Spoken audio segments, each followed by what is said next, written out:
Assalamualaikum dan selamat sejahtera, bersama saya Budi Tanwa Hanafi dalam Berita Pagi. Operasi mencari dan menyelamat mangsa bot karam di perairan Bacok, Kelantan ditamatkan semalam selepas mangsa terakhir ditemukan jam 2.30 petang. Mangsa terakhir, Arman Ismail, 43 tahun, berasal dari Bukit Marak, ditemukan 3 batu nautika dari lokasi mangsa ketujuh dijumpai. Mangsa ketujuh pula ditemukan jam 10.30 pagi Ahad sejak operasi digerakkan Isnin berikutan insiden bot karam melibatkan pemancing. Proses pengecaman dibuat ahli keluarga sebelum mayat dihantar ke unit forensik Hospital Raja Perempuan Zainab II di Kota Baru. Kejadian bot karam berlaku malam Isnin lalu melibatkan 20 pemancing. 12 pemancing diselamatkan nelayan berada berhampiran lokasi, manakala 8 lagi pemancing disahkan hilang. Operasi mencari dan menyelamat digerakkan sehingga kesemua mangsa ditemukan. Ada dua benda yang akan kita pelajari. Pertama adalah macam mana kita nak perkemaskan lagi operasi mencari dan menyelamat dalam skala yang besar seperti ini. Yang kedua adalah macam mana kita nak mendidik komuniti-komuniti maritim yang turun ke laut, yang mandi di tepi pantai untuk mengelakkan daripada perkara-perkara begini berulang. Selain Arman, mangsa lain dikenali sebagai Wadi Bakar, Muhammad Syahrizan Daud, Muhammad Zaki Muhammad Nordin, Wan Aminuddin Wan Hussein, seorang warga Thailand dikenali sebagai Pokta, Ahmad Syafiq Cik Alim dan Harun Daud. 5 kes baharu COVID-19 dilaporkan semalam dengan 3 daripadanya merupakan kes import. Kes kematian pula kekal 121 sejak 14 Jun lalu. Kementerian Kesihatan menerusi satu kenyataan berkata terdapat 2 kes melibatkan penularan di dalam negara terdiri daripada warga negara Malaysia iaitu kes saringan prarujukan di Hospital Queen Elizabeth, Kota Kinabalu. Selain itu, KKM turut memaklumkan sehingga kini terdapat 2 kes positif COVID-19 yang sedang dirawat di unit rawatan rapi dan memerlukan bantuan pernafasan. Juga terdapat 4 kes pulih dan dibenarkan discharge. Ia menjadikan jumlah kumulatif kes yang telah pulih sepenuhnya dan telah discharge daripada ward adalah sebanyak 8,465 kes atau 97.7% daripada keseluruhan kes. Kerajaan tidak melakukan sebarang diskriminasi terhadap pendatang asing tanpa izin parti ketika tempoh pelaksanaan Perintah Kawalan Pergerakan PKP. Semua tindakan yang diambil adalah berdasarkan Akta 342 yang khusus mencegah penularan COVID-19 dalam negara. Menteri Kesihatan Datuk Seri Dr. Adam Baba menegaskan tuduhan dilemparkan Al Jazeera mengenai sikap diskriminasi terhadap parti di Malaysia adalah tidak berasas dan sengaja mahu menjejaskan imej negara. Dan report Al Jazeera yang menyebut bahawa ada berlaku rasism atau perkauman sebenarnya adalah satu tuduhan yang patut kita beritahu tidak betul. 3 hari lalu, Al Jazeera menerusi segmen 101 East menerbitkan laporan mengenai cara Malaysia menangani COVID-19 dalam kalangan warga asing. Laporan itu kemudian tular di media sosial yang menimbulkan salah faham mengenai kaedah pencegahan COVID-19 apabila tidak mendapat maklumat tepat daripada sumber yang sah. Mengulas perkara sama, Menteri Komunikasi dan Multimedia Datuk Saifuddin Abdullah berkata pihaknya akan meneliti laporan diterbitkan media antarabangsa Al Jazeera sama ada berasaskan maklumat tepat atau tidak. Tak apalah, nanti pejabat saya akan cek. Kita akan cek dan kita akan protes sekiranya terdapat laporan yang tidak tepat itu. Pada masa sama, beliau meminta semua pihak tidak menyebarkan berita palsu mengenai COVID-19. Ini kerana laporan tanpa sumber maklumat sahih menyebabkan salah faham dan kekeliruan dalam kalangan rakyat. Lembaga Pembangunan Industri Pembinaan Malaysia CIDB telah membuat pemeriksaan di 20 tapak binaan di seluruh negara yang melibatkan 35 penguatkuasa. Daripada jumlah tersebut, pemeriksaan CIDB mendapati 12 tapak binaan patuh SOP yang ditetapkan manakala 8 tapak binaan tidak beroperasi. Menurut kenyataan media oleh Menteri Kanan Keselamatan, jumlah kumulatif tapak binaan yang mematuhi SOP adalah 2,750 tapak binaan, manakala 495 tapak binaan lagi tidak patuh SOP dan diberi amaran. Penguatkuasa CIDB turut mengarahkan 19 tapak binaan untuk tutup kerana tidak mematuhi SOP. Pada masa yang sama, berdasarkan kenyataan tersebut juga, sejak 10 Jun, Kementerian Kesihatan telah membuat saringan ke atas 11,049 individu di pintu masuk lapangan terbang antarabangsa KLIA. Daripada jumlah ini, 11,001 individu didapati negatif COVID-19 dan sedang menjalankan proses kuarantin wajib di kediaman masing-masing. 48 individu lagi didapati positif dan telah dihantar ke hospital untuk rawatan. Menteri Kanan Ekonomi Datuk Seri Muhammad Azmin Ali mahu penyelarasan prosedur operasi standard SOP peringkat persekutuan dan negeri dibuat untuk mengelak berlaku masalah dari sesi gangguan bekalan industri. Ia selaras dengan usaha kerajaan memulihkan ekonomi menerusi pengukuhan peranan sektor swasta pasca penularan COVID-19. Seperti berlaku di peringkat awal lah, bila kita introduce SOP ini di bawah Akta 342, ada kerajaan-kerajaan negeri dan juga pihak PBT yang mungkin mengambil pendirian yang berbeza di peringkat awal, dan ini akan menyulitkan pihak industri. Kadang-kadang mungkin ibu pejabatnya berada di Kuala Lumpur, tetapi dia punya supply chain itu berada di negeri-negeri yang berkenaan. Jadi kalau tidak ada penyelarasan, dia ada berlaku disruption ataupun gangguan dalam bekalan. Beliau berkata pemain industri dan sektor perniagaan meminta supaya penyelarasan bersepadu dibuat bagi pelaksanaan dasar melibatkan SOP sepanjang tempoh Perintah Kawalan Pergerakan. Harga ayam yang mengalami kenaikan mendadak sejak kebelakangan ini dijangka stabil semula menjelang bulan Ogos ini.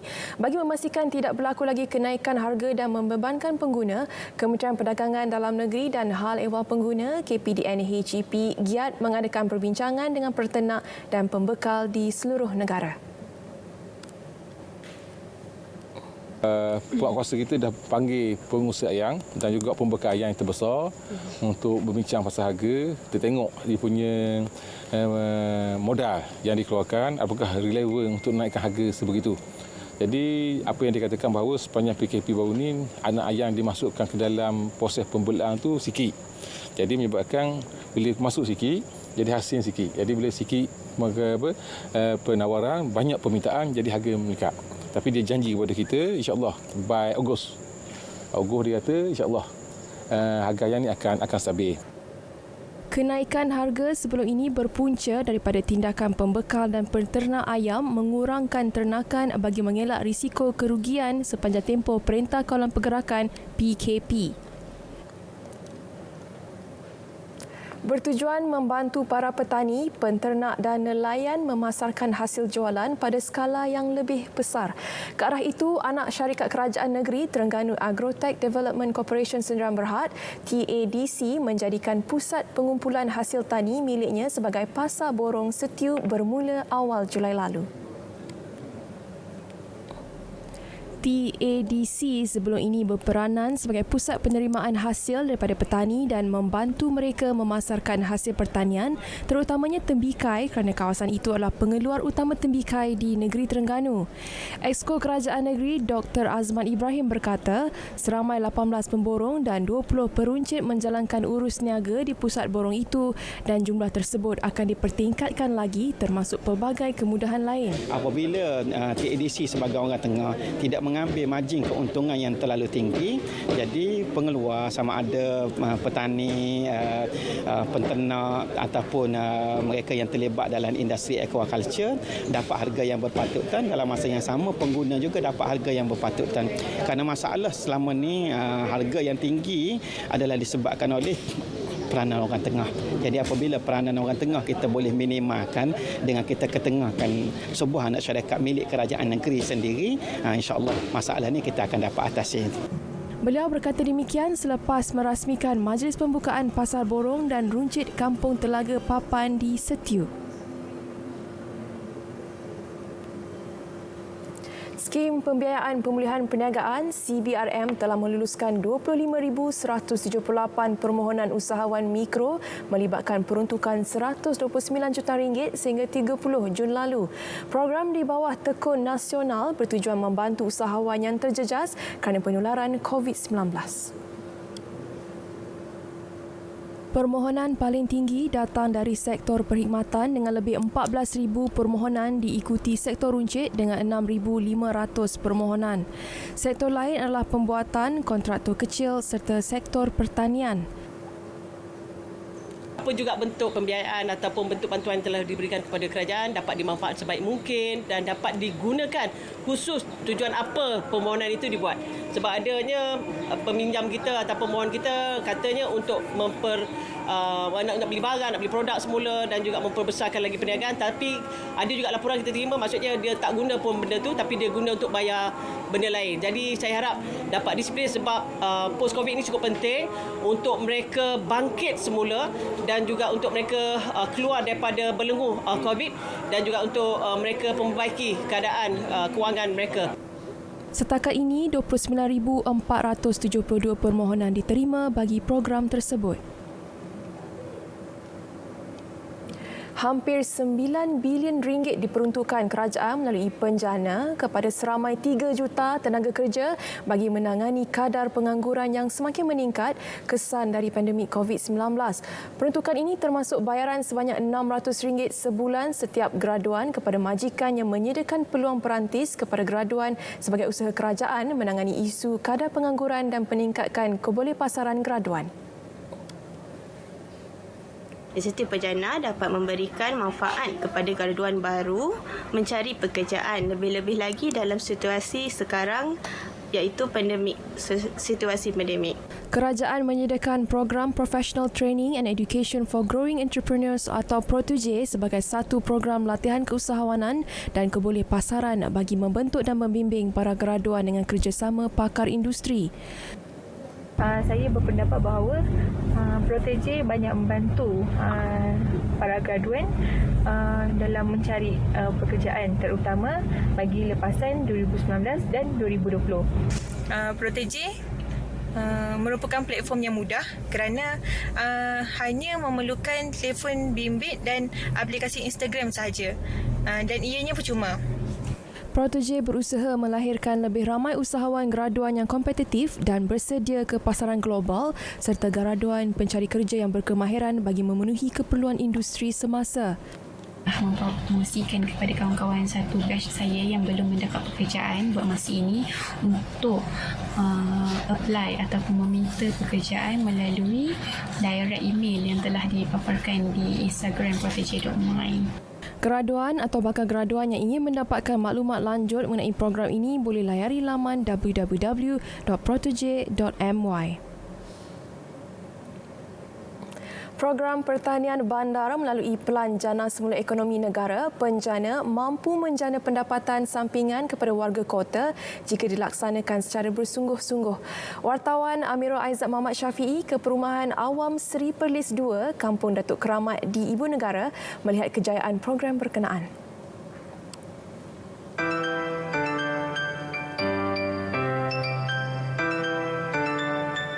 Kerajaan menggalakkan pertanian bandar yang juga merupakan satu trend global dengan menawarkan bantuan input pertanian seperti baja, peralatan serta RM500 kepada setiap individu dan RM50,000 kepada setiap komuniti.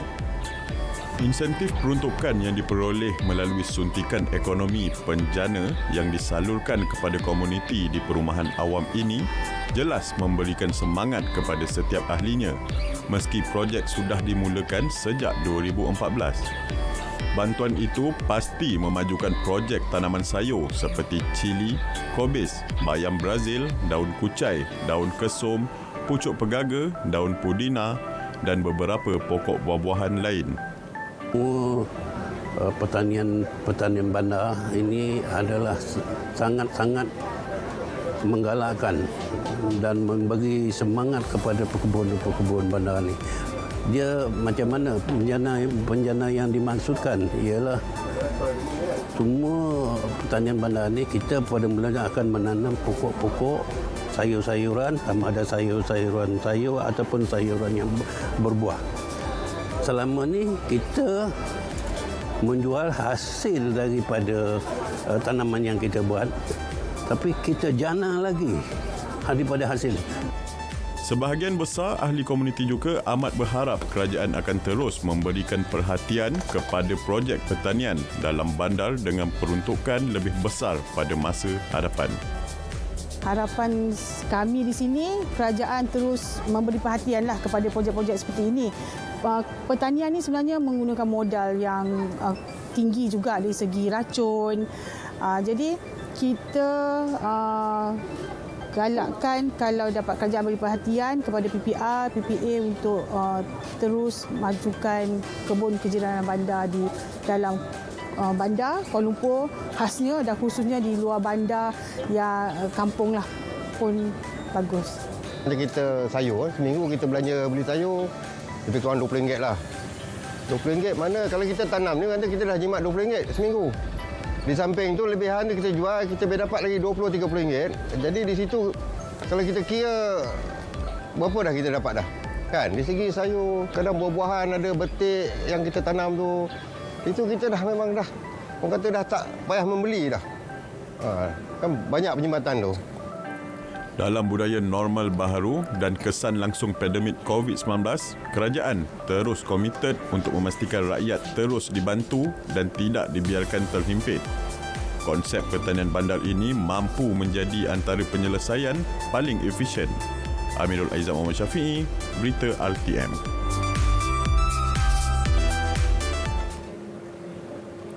Pelbagai peluang perlu dimanfaatkan sebaiknya oleh usahawan muda di negara ini, terutama dalam sektor penternakan yang mampu menjana pendapatan lumayan. Menteri Pertanian dan Industri Makanan, Datuk Seri Dr. Ronald Kiandi berkata, sektor peternakan ayam dan burung puyuh antara yang berpotensi besar untuk dikomersialkan di negara ini.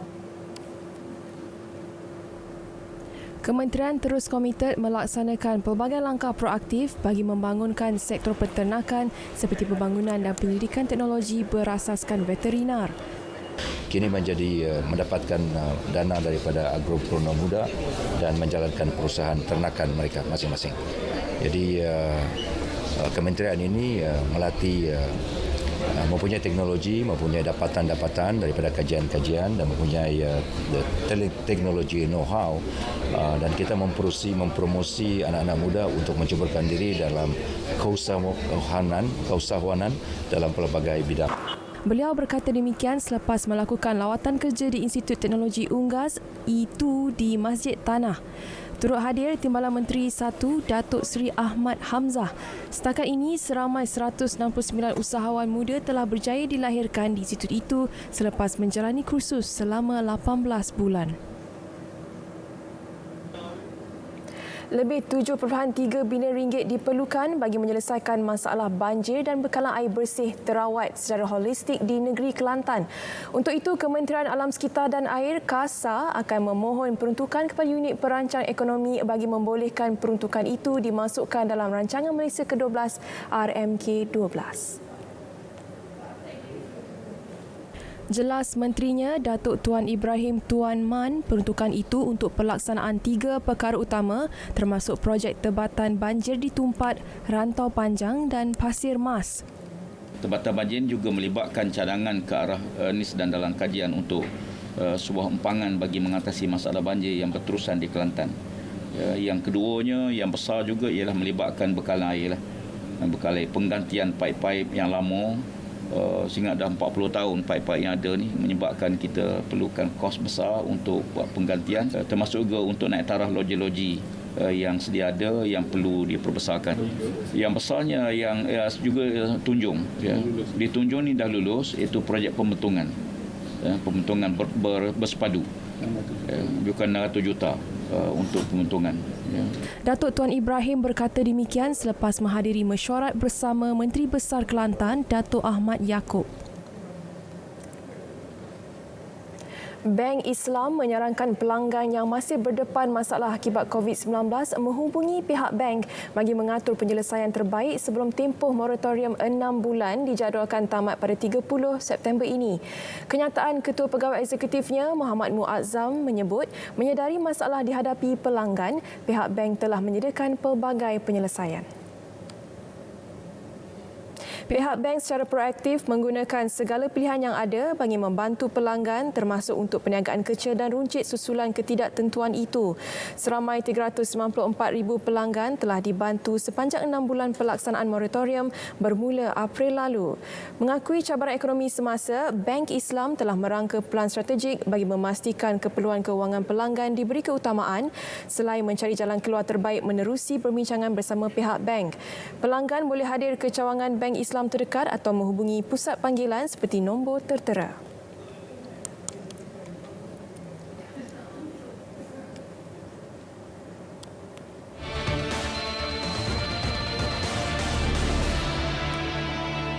Kempen pemilikan rumah akan diperkenalkan semula. Melalui kempen ini, pengecualian duty stamp akan diberikan di atas surat cara pindah milik dan perjanjian pinjaman bagi pembelian rumah kediaman yang bernilai antara RM300,000 hinggalah RM2.5 juta. Selain itu, had pembiayaan bagi pinjaman rumah ketiga dan seterusnya bernilai RM600,000 ke atas tidak lagi tertakluk kepada 70% daripada nilai rumah semasa tempoh program kempen pemilihan rumah tertakluk kepada pengurusan risiko dalaman institusi keuangan.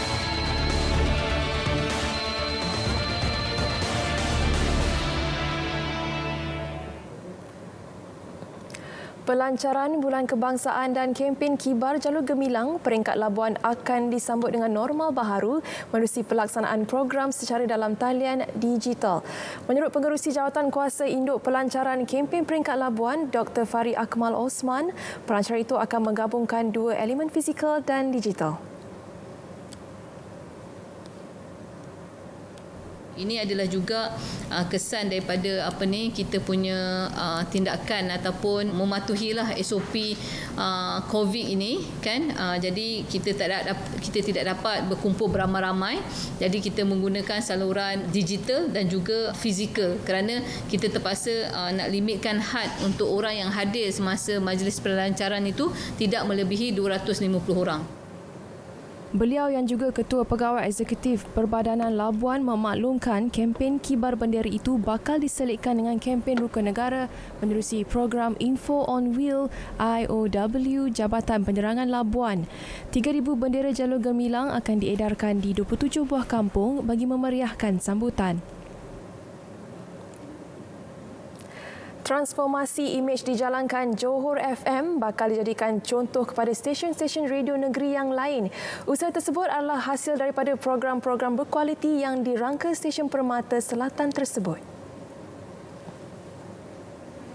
Menurut Ketua Pengarah Penyiaran Nur Yahati Awang, mutu siaran Johor FM boleh ditambah baik dari semasa ke semasa tanpa menghilangkan identiti kenegerian. Dari semasa ke semasa saya melihat peningkatan kualiti dan juga mutu persembahan Johor FM dan saya berharap transformasi ini kepentingan menekankan kualiti dalam persembahan. Nur Yahati berkata demikian ketika merasmikan Auditorium Permata Sari di Kompleks Penerangan dan Penyiaran Sultan Iskandar, Johor Bahru, Johor. Berada hanya 45 minit dari Bandar Kuala Lumpur, Pengkalan Nelayan Jalan Tangki Klang menawarkan pelbagai aktiviti sukan memancing lautan di sebelah pantai timur atau selatan. Kedudukan pengkalan yang sangat hampir, mudah diakses dan mempunyai banyak tempat parking kenderaan memudahkan warga kota mengunjungi dan menggunakan kemudahan perkhidmatan sukan memancing yang disediakan. Warga Pengkalan ini menawarkan perkhidmatan memancing ikan menggunakan bot dengan bayaran yang amat rendah. Pengkalan kami ini juga membuat trip trip memancing kepada pemancing-pemancing di luar sana. Kami harap kepada pemancing-pemancing yang hendak pergi memancing, bolehlah hubungi saya. Pengkalan ini juga menawarkan perkhidmatan menyewakan kelong bagi peminat sukan memancing bersama perkhidmatan masakan. Terdapat berpuluh kelong milik individu lain yang boleh diurus sewa setiap hari oleh warga pengkalan ini. Saya sudah tentulah. Saya memang minat mancing lah.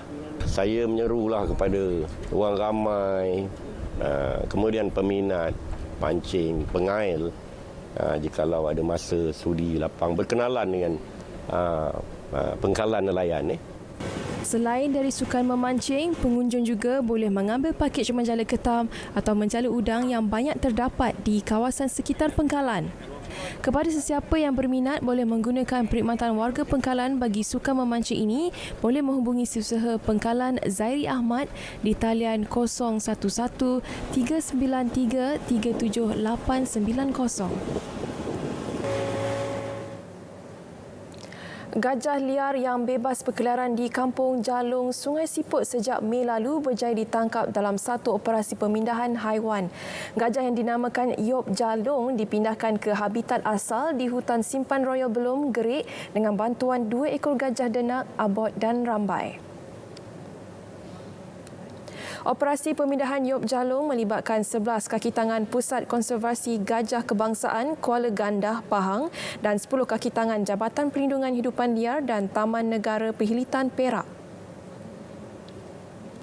Kita melalui unit tangkapan gajah negeri Perak telah menjalankan operasi tangkapan bermula 28 Jun lah. Sebelum tu lagi 28 Jun kita dapat gajah ni. Kemudian unit tangkapan unit pemindahan gajah, unit Pusat Konservasi Gajah Kebangsaan datang untuk sama-sama hari ini kita menyelesaikan penarikan dan pemindahan gajah ni. Operasi pemindahan Yop Jalung mengambil masa kira-kira sejam. Bagaimanapun, PKGK yakin terdapat lebih daripada seekor gajah liar di kawasan berkenaan dan operasi mengesan gajah liar akan disambung semula dalam masa terdekat.